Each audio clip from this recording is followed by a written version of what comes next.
ಪ್ರಿಯ ವೀಕ್ಷಕರೇ, ನಿಮಗೆಲ್ಲರಿಗೂ ನನ್ನ ನಮಸ್ಕಾರ ಮತ್ತು ಸಮೃದ್ಧಿ ಬ್ಲಾಗ್ಸ್ಗೆ ನಿಮಗೆಲ್ಲರಿಗೂ ಸ್ವಾಗತ.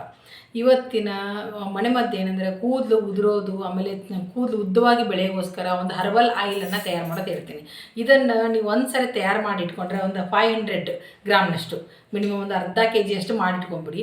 ಒಂದು 3 ತಿಂಗಳವರೆಗೂ ನೀವು ಸ್ಟೋರ್ ಮಾಡಿ ಇಟ್ಕೋಬೋದು, ಏನೂ ಆಗೋದಿಲ್ಲ. ಇದನ್ನು ಮಾಡೋದು ಹೇಗೆ, ಆಮೇಲೆ ಅದಕ್ಕಿರೋ ಪದಾರ್ಥಗಳು ಏನು ಅಂತ ನಾನು ತಿಳಿಸ್ತೀನಿ. ಇದನ್ನು ನೀವು ತಲೆ ಸ್ನಾನ ಮಾಡೋಕ್ಕಿಂತ ಮುಂಚೆ ಹಚ್ಕೊಂಡು 1 ಅವರ್ ಬಿಟ್ಟು ನೀವು ತಲೆ ತೊಳ್ಕೊಬೋದು. ಇದನ್ನು ವಾರದಲ್ಲಿ 3 ಸರಿ ಆದರೂ ನೀವು ಹಚ್ಕೊತ ಬನ್ನಿ. ನಿಮ್ಮ ಕೂದಲು ಸಹ ಉದ್ದವಾಗಿ ಬೆಳೀತದೆ, ಆಮೇಲೆ ಡ್ಯಾಂಡ್ರಫ್ ಕಡಿಮೆ ಆಗ್ತದೆ, ಆಮೇಲೆ ಸಾಫ್ಟ್ ಆಗ್ತದೆ, ಆಮೇಲೆ ಕೂದಲು ತುಂಬ ಚೆನ್ನಾಗಿ ಆಗ್ತದೆ. ಇದಕ್ಕೇನು ಬೇಕಾಗೋ ಪದಾರ್ಥ ಇವಾಗ ನಾನು ತಿಳಿಸ್ತೀನಿ. ಅದಕ್ಕಿಂತ ಮುಂಚೆ ಹೊಸಬರು ಯಾರು ನನ್ನ ಚಾನಲ್ ನೋಡ್ತಾ ಇದ್ದರೆ ದಯವಿಟ್ಟು ಸಬ್ಸ್ಕ್ರೈಬ್ ಮಾಡ್ಕೊಳ್ಳಿ ಮತ್ತು ಪಕ್ಕದಲ್ಲಿರೋ ಬೆಲ್ ಐಕಾನನ್ನು ಮರೆಯದೆ ಪ್ರೆಸ್ ಮಾಡಿ. ಯಾಕೆ ಇದೇ ಥರ ಮತ್ತು ಮುಂದಿನ ವಿಡಿಯೋಗಳು ನಿಮಗೆ ನೋಟಿಫಿಕೇಷನ್ ನಿಮಗೆ ತಿಳಿತದೆ. ಈಗ ಏನು ಮಾಡಬೇಕಂದ್ರೆ ಫಸ್ಟ್ ಒಂದು ಅರ್ಧ kg ಅಷ್ಟು ಕೊಬ್ಬರಿ ಎಣ್ಣೆ, ಅದೇ ಕೊಕೊನಟ್ ಆಯಿಲನ್ನು ಪ್ಯೂರ್ ಆಗಿರೋದನ್ನು ತೆಗೆದುಕೊಳ್ಳಿ. ಒಂದು ಪಾತ್ರೆಯಲ್ಲಿ ಹಾಕ್ಕೊಂಬಿಡಿ. ಹಾಕ್ಕೊಂಡು ಆದಮೇಲೆ ಅದಕ್ಕೆ ಒಂದು 5 ಬೆಟ್ಟದ ನೆಲ್ಲಿಕಾಯಿನ ತೆಗೆದುಕೊಂಡು ಅದನ್ನು ತೊಳ್ಕೊಂಡು ಒರೆಸಿ ಆಮೇಲೆ ಅದನ್ನು ಕುಟ್ಟಿ ಒಂಥರ ಕ್ರಷ್ ಮಾಡಿ ಅದನ್ನು ಒಂದು 5 ನೆಲ್ಲಿಕಾಯಿನ ಹಾಕ್ಕೊಳ್ಳಿ ಕುಟ್ಟಿಬಿಟ್ಟು.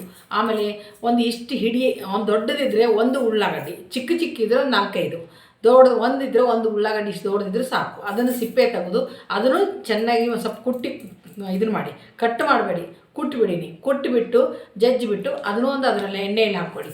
ಆಮೇಲೆ ಒಂದು 5ರಿಂದ 10 ದಾಸವಾಳ ಹೂವು, ಆಮೇಲೆ 8ರಿಂದ 10 ದಾಸವಾಳ ಎಲೆ, ಆಮೇಲೆ 1 ಹಿಡಿಯಷ್ಟು ಕರಿಬೇವು ಸೊಪ್ಪು, ಆಮೇಲೆ 1 ಹಿಡಿಯಷ್ಟು ತುಳಸಿ ಎಲೆ, ಆಮೇಲೆ 2ರಿಂದ 3 ಚಮಚ ಮೆಂತ್ಯ ಕಾಳು.